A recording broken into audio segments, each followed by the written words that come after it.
Our lesson for study this morning, I hope, will be a blessing to all of you. It is a lesson about faith. Not long ago, I was reading about a young 6-year-old girl who was sitting in a classroom, and the teacher was going to explain evolution to the children. The teacher asked the little boy, Tommy, all classes are upstairs today, folks, so just let you know that. Tommy, do you see the tree outside? Tommy said, yes. The teacher said, Tommy, do you see the grass outside? Yes. Go outside and look up and see if you can see the sky. Okay. He returned a few minutes later. Yes, I saw the sky. Teacher, Tommy, did you see God? No. The teacher said, that's my point. We can't see God because he isn't there. He doesn't exist. A little girl spoke up and wanted to ask the boy some more questions. The teacher agreed to the little girl and so she asked Tommy, do you see the tree outside? Tommy said, yes. The little girl, Tommy, do you see the grass outside? Yes. He's getting a little tired by now of answering the questions. The girl said, do you see the sky? Did you see the sky? Tommy said, yes. The girl asked Tommy, do you see the teacher? He said again, yes. The little girl asked Tommy, did you see the teacher's brain? And Tommy said, no. The little girl said, then according to what you, the teacher, taught today in school, she must not have a brain. When we think in terms of faith and vision, it's not always by sight, is it? It is to be by faith. We're going to talk about a personification of what living by faith rather than by sight is all about. It's seen in the blind man story that's recorded in 3 places, but we're going to punctuate the one that's found in the book of Mark 10, verses 46 through 52. I invite you to turn there. Now, as I mentioned to you, it's important that I try to not mess this frame advance up. So let me try to hit this again and move this. You got it? He's getting it for me? Oh man, I love you. Look at the hand up there like, I got you. All right, so here's the key verse before we get to our text. Mark 10:45. Jesus. Yeah, my monitor's up. I got it. I got definitely. Jesus is teaching his disciples about service. For even the Son of Man did not come to be served, but to serve and to give his life a ransom for many. What's important here is the fact that the desire to glorify God is not about the internal self. It's about God. It's about the external things that we do. And we're going to learn that it requires an act of faith to do that. Next, we go to our text. I don't know if you can see that. It's kind of small. But in that text, now they came to Jericho, and he went out to Jericho with his disciples and a great multitude. Blind Bartimaeus, the son of Timaeus, sat by the road begging.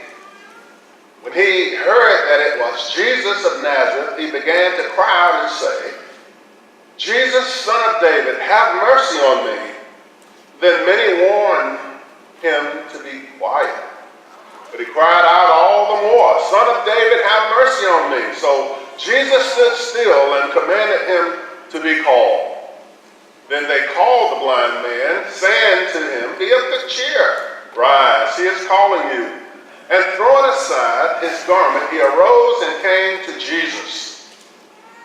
So Jesus answered and said to him, What do you want me to do for you? The blind man said to him, Rabboni, that I may receive my sight. Then Jesus said to him, Go your way, your faith has made you well. And immediately he received his sight and followed Jesus on the road. Now let's look at that for a moment. We analyze that. Going to the next frame. This is about a story of people such as a blind man who was deemed not kingdom worthy because he had all kinds of problems. And for him it was a story of misery until Jesus comes along. I do not know about you, but many times in our living we encounter problems. And sometimes those problems lead to a legacy of misery. This was a story for him. This was a story of misery. His problem, by the world standard, he's blind. His position, he's a beggar. But yet there's a prescription for misery. You know what that prescription is, right? Faith in Jesus. Not a dead faith.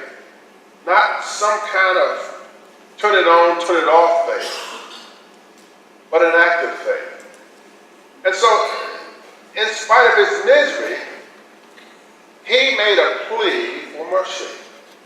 He besought mercy in the form of Jesus, and he was very persistent about it. In spite of the fact that we have folks in the world who would want to tell you to be quiet when it comes to Jesus, to be quiet when it comes to petitions or pleading for mercy, this fellow was very persistent. And so, go back. Don't advance that frame yet. Go back there. Okay. He was very persistent. Going back to his problem for a moment of being blind. It has a lot to do with his location, too. He is in Jericho. Now, you may recall in other passages in Mark 10, the story about the Good Samaritan. Where was the robber found? He was on his way from where? Was it Jericho? On the road to Jericho? Jericho was a very arduous road. It was a hazardous road. But imagine if you are a blind beggar and you're in Jericho. You know about people who rob, you know about thieves, you know about hunger, you know about a lot of these things. So he's a beggar. That's his position. He knows about misery, he knows about struggles. His lesson is kind of like our lesson, folks. Some of us know about misery. Some of us have problems. Some of us are in positions where we need help. And that's a position of dependency upon someone else to give us food, to give us an opportunity to make it in life. So his story is our story. But it's not a story that ends in misery. It's a story that had misery, as we shall find out, of course. The key is verse 47. He called upon Jesus. And when we do that, great things happen. I want us to understand as we advance the next frame now. So from misery, here's a story of mercy. As you think about this, again, going back to the text as you stay here, let me invite you to look at verse 49 for a moment there again. The Bible says, so Jesus stood still and commanded him to be called. And so, when Jesus stood still, he gave attention to misery. He came to misery, gave them attention. I hear a lot of people many times say, well, you know, I pray, and it seems as though my prayers are never answered. If we don't learn anything else about the blind man, understand that just as he was persistent in beseeching the Savior for mercy, the Savior was just as persistent as being present to hear him make that call or to render that plea for mercy. God's ears are open to his people. In spite of misery, in spite of a problem you may have, in spite of your position in life. Now there are some, he can hear you, but he may not answer it because you're not asking according to what? Starts with F and sounds like faith. Not asking according to faith. So Jesus came to him. He called to him. In verses 50 through 52, and throwing aside his garment, he arose and came to Jesus. He had a faith that wasn't enabled. It's easy to be enabled when you're blind and when you don't have much, when you're used to begging. But Jesus came to him. He gave attention to him. Jesus called him. He was giving him directions. And Jesus had compassion on him. He didn't say be warm and filled. He didn't just give him something that he didn't need. He gave him what was necessary. And in verse 52, he says, go your way. He didn't say your vision is made clear. He says your faith is what? Has made you whole. So did he have a problem as far as vision go, or did he have a problem as far as the need for food or a lack of faith or something? What was his problem?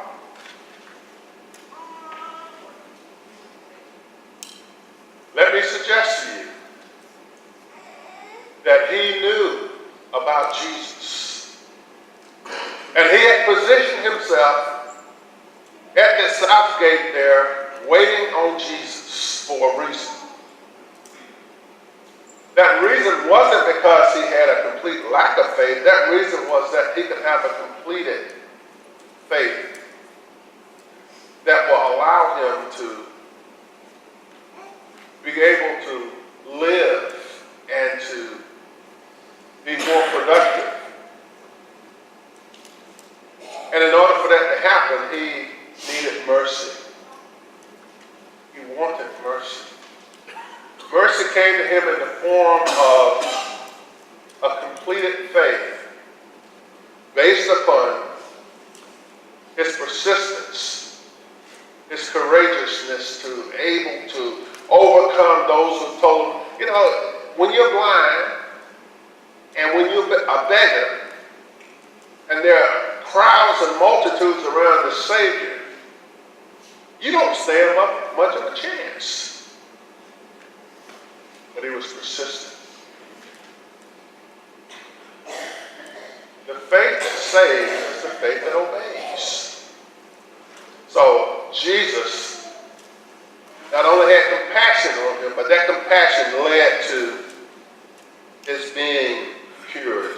Verse 52. The next frame, this is a story, therefore, of ministry. Because of three things that's very important: sight, sound, and service. In 2 Corinthians 5 and verse 7, the Bible says that we walk by faith and not by sight. The blind man's walk was a walk of faith. Even though he had no physical vision, he had spiritual vision. Let me suggest to you 5 gifts that God gives to the faithful. The text for that is Isaiah 41:10. It's not on the slide, so I'll just, one of those by the ways. The Bible says in Isaiah 41 verse 10, "Fear not, for I am with you.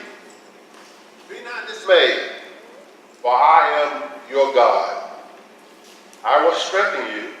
Yes, I will help you. I will uphold you with my righteous hand, with my righteous right hand." God, first of all, gives his presence to the faithful. He says, "I'm with thee." Number 2, God gives his position, or his great preeminence is to those who are positioned as the blind man was to receive these blessings from God. He says, "I am thy God." He's personal. He says, "I will strengthen thee." God gives power, the gift of power. God gives his partnership when he says, "And I will help you." That's number 4. And in Isaiah 41 verse 10, the last of the 5 gifts that God gives to the faithful is his perseverance. God says, "I will uphold you. I will uphold you." Remember when we talked about the blind man's persistence in beseeching God for mercy? The gift of God's perseverance is he will uphold you. He's there to receive your plea. But you've got to come to him. You've got to be persistent. You can't let misery cause you to neglect your plea for mercy. And when you're able to accomplish this, then you can serve him in this ministry, which is a story of ministry for this blind man and ultimately for us as well. Because when we understand that my misery doesn't begin and end in begging for things that I don't need. It ends in begging for that which is called mercy, that's administered as a prescription by the great physician, that will empower me with that mercy to glorify God by my service. Does God need servants today? Does God need servants who are empowered or servants who are enabled? I tell you, God needs servants who are empowered, regardless of those things that can cause misery in my life, whether it's loss of a loved one, whether it's loss of my job, loss of health, loss of wealth. It's what I have left that matters. And what I have left that matters is God's perseverance to hear me when I call out his name, beseeching him as his servant for mercy. Even though the world is trying to tell me to be quiet. In our story of the blind man, the crowd trying to quiet the blind man down as though he's not kingdom worthy. It represents Satan trying to keep you down because you're not heavenly worthy. You're not kingdom worthy as well. That's 1 Peter 5:8. He's trying to make sure you understand that you're not fit for the kingdom. And so, here's Jesus. He comes to us where we are and he gives us attention. He calls us. And he has compassion upon me. He has compassion upon you. And his compassion, am I calling out to him from the standpoint of wanting mercy that will empower me to be somebody, has led to a cure? Yeah, I'm a beggar. I was blind, but now I see. I was told to shut up, but I know, not because of what the crowd in the world says, but because Jesus says, you're kingdom worthy. You're kingdom worthy. Going back to the key verse there, in verse 45 of our text there, again he says, for even to the Son of Man did not come to be served, but to serve. The blind man is now put in a position to serve. He has his sight, and now he also has a song. When you think of that song, turn to Psalm 40 and verse 1. Psalm 40 and verse 1.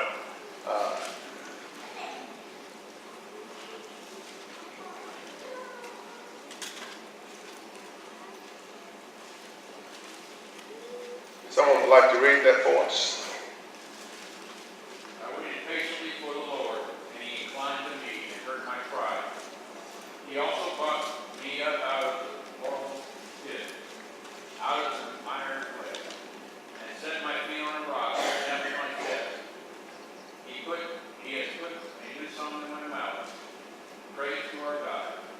Many will see it and fear it and will trust in the Lord. So this is a song that those who are in misery and those who have seen the mercy of God continue to sing. He waited in Jerusalem for deliverance by the Savior. Was he disappointed? No, he was not.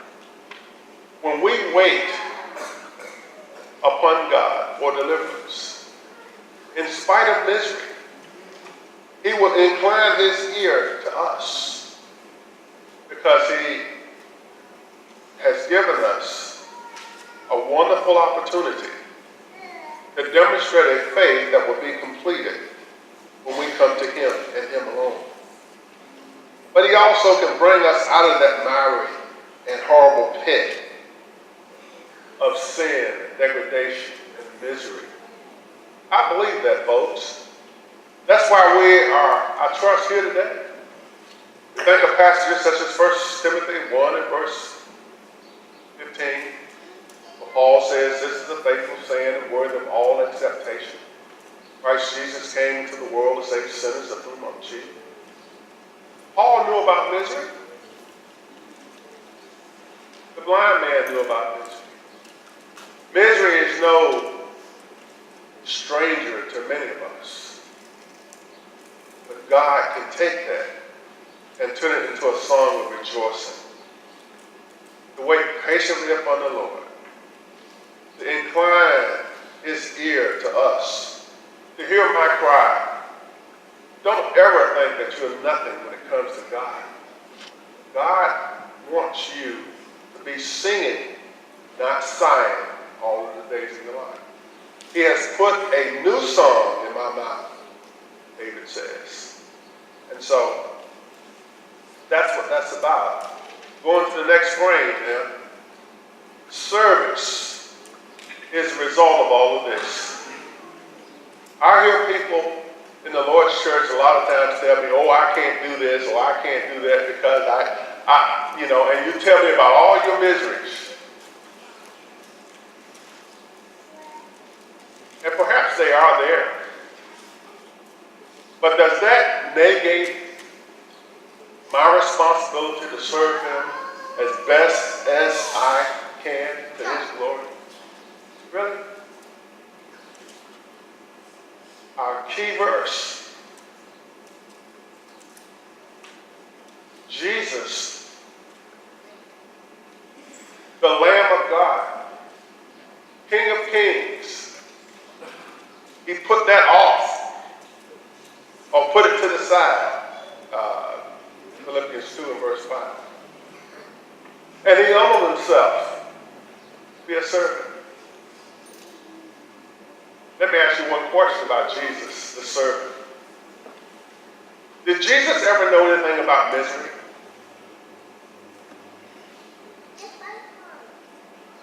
You can do that if you like. You're looking at me funny. I guess you know. Did he know anything about misery? Did he know anything about pain? Did he know anything about sorrow?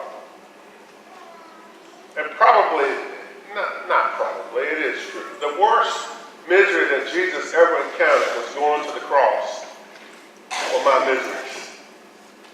Hello. For my miseries.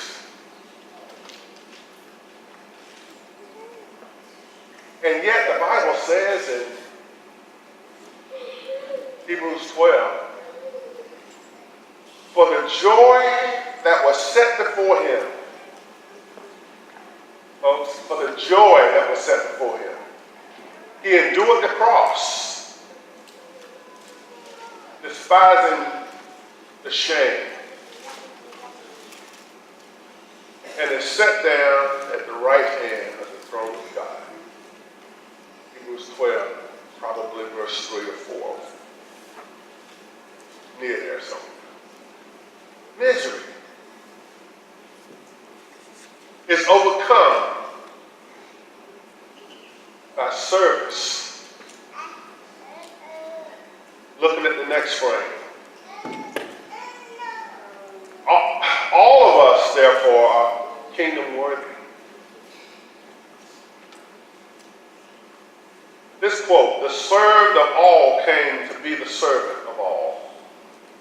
And his last act was the grandest service ever beheld by the universe of God. He gave himself.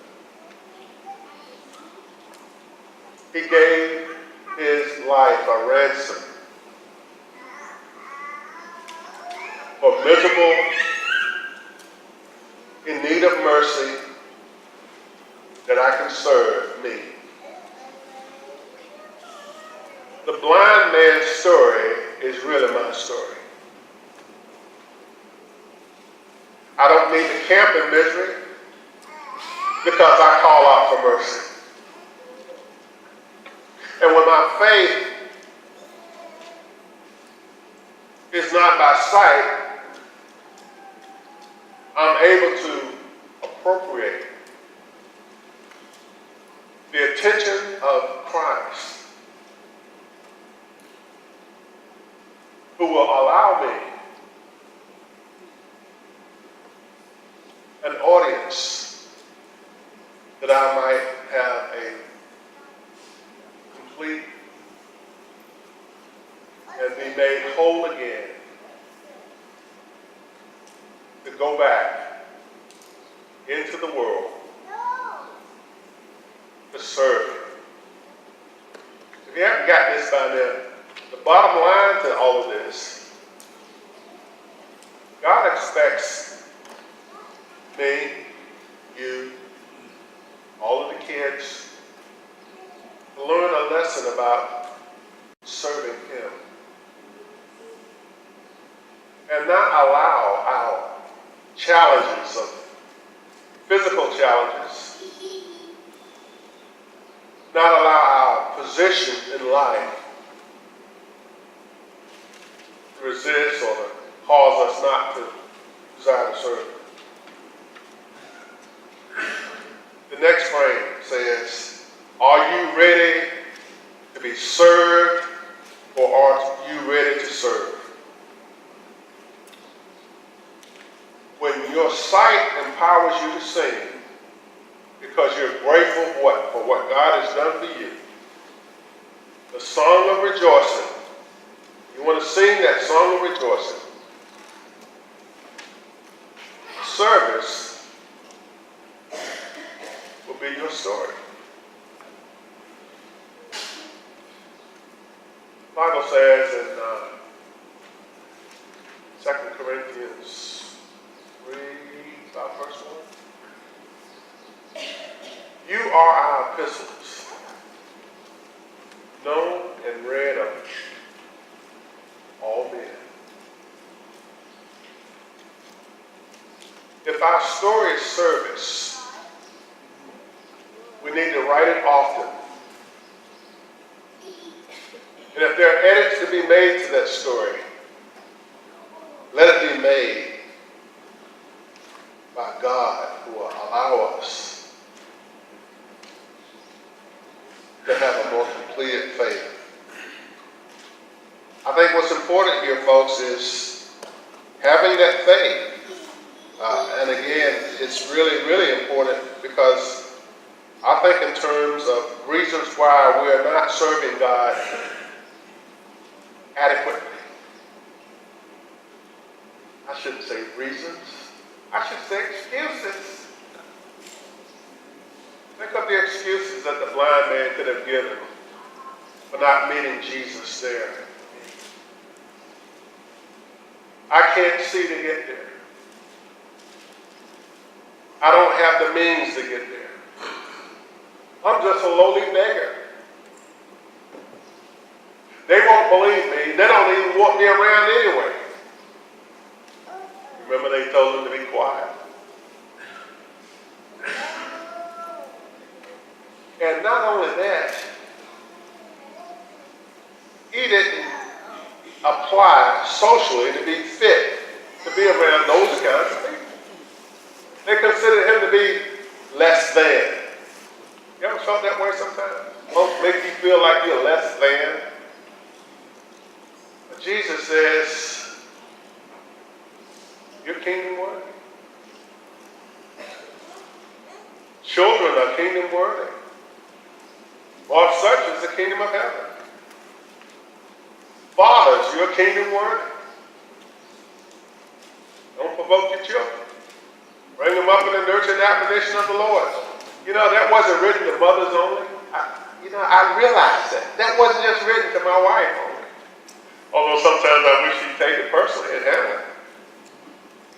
But that's my job. Service begins not only in the home, it continues, family, even to the family of God. Mothers are kingdom worthy. The virtuous woman in Proverbs 31 teaches us that there are so many wonderful things that we miss out on when we don't associate ourselves with these fine examples, virtue, righteousness. Link ourselves to them because you can learn a lot. You know, it's been about 11, 12 years or so ago, I remember a lesson I preached. You can learn a lot from a dummy. Not saying that women are dumb or anything like that. I'm just saying that was a lesson I presented then. It was about in the early 60s when the seatbelt came out, they used these crash dummies on TV. They would advertise it and see how the dummies crash in the car. And with the seatbelt, they're secure. Without it, they're hurled to the curb and all that. Well, the virtuous women and parents and Christians ought to have that example of service so that when you look at that epistle that I mentioned in 2 Corinthians 3 and verse 1, known and read of all men, one of the hallmark characteristic they can see in you about your story will not be about your misery. It won't be about your problems. It won't be about your position or your how much money you made. You know what it's going to be about? It's going to be about how you serve your God. He's put you in that position. Serve Him. What questions might you have?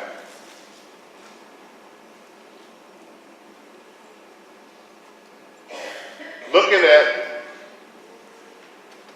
this story, when we say His story, it's our story. God has not called us this morning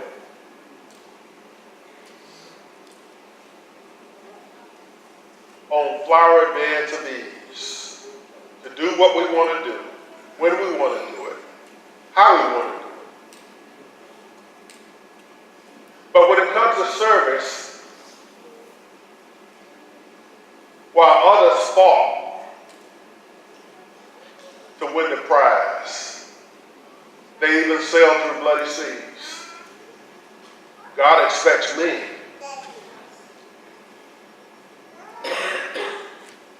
to have the vision to see, the courage to make a plea, and the ability to be empowered because of Jesus to do one great thing, folks, and it's great, to serve Him. 1 Corinthians 15:58 reminds us to be steadfast, to be diligent, always abounding in the work of the Lord. For as much as you know, your service, your ministry is not in vain in the Lord. So you have sight, you can sing a song, but don't forget to serve because of the song. Don't forget to serve because of the sight. You've been given mercy to come out of your misery, to be able to be a story of ministry this morning. May God help us to do all that we can as Christians to show the world Christ in us.